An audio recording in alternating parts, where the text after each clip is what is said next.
Vamos pegar todos aqueles casos que a gente tinha. Lá no espelho côncavo, a gente tinha 5 possibilidades de formação de imagem. Aqui, na lente, também são 5 possibilidades. Eu posso colocar o objeto antes do ponto antiprincipal, eu posso colocar o objeto sobre o ponto antiprincipal, eu posso colocar o objeto entre o ponto antiprincipal e o foco, eu posso colocar o objeto sobre o foco e eu posso colocar o objeto entre o foco e o centro óptico. Então, vamos começar pelo primeiro caso. Objeto distante da lente, antes do ponto antiprincipal. Vamos escolher 2 raios. Entra paralelo, sai pelo foco. Entra pelo centro óptico, sai pelo centro óptico. Quando os raios se encontram, então eu formo uma imagem. Que imagem é essa? Real, porque não foi formada por prolongamento.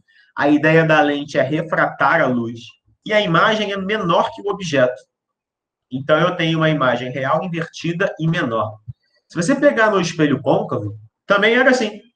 A imagem era real, invertida e menor. Só que como a ideia da luz para o espelho côncavo, né, é reflexão, então ela ia formar do outro lado. Então, ela ia formar de cabeça para baixo, mas do outro lado que a luz ia bater e ia voltar. Então, eu teria a formação de imagem do outro lado. Mas perceba que a característica da imagem é a mesma, real, invertido e menor. A física é sempre baseada em modelos. Então, um modelo que serve para um tipo de experiência, ele acaba sendo baseado para o outro. Então, você acaba utilizando as mesmas ideias. E perceba, a gente mudou o fenômeno. No espelho era reflexão, aqui é refração. Muito bem, vamos aproximar a imagem. Vou colocar a imagem sobre o ponto antiprincipal. Tá? Ah, detalhe. Exemplos disso, né? Ó, câmera fotográfica e o olho humano. O olho humano funciona assim, a imagem se forma lá na retina de cabeça para baixo, e a câmera fotográfica também. E aí o nosso cérebro vai desinverter e a câmera vai ter o processo aí. Se for uma câmera digital, ele vai inverter ali a imagem, senão, se for aquelas câmeras antigas que ninguém usa mais, né? Aí foto sai de cabeça para baixo, mas é só você virar.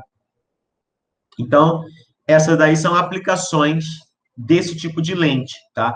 Você vai pegar uma lente que tenha um tamanho de foco, de modo que para você tirar a foto, essa foto sempre vai ficar antes do ponto antiprincipal. E o nosso olho também, nosso olho é muito pequeno, então a distância ali, né, o foco e o ponto antiprincipal também são muito pequenos, e aí acaba que as imagens, né, os objetos sempre estão muito mais distantes do ponto antiprincipal, mesmo quando você coloca assim bem pertinho do olho.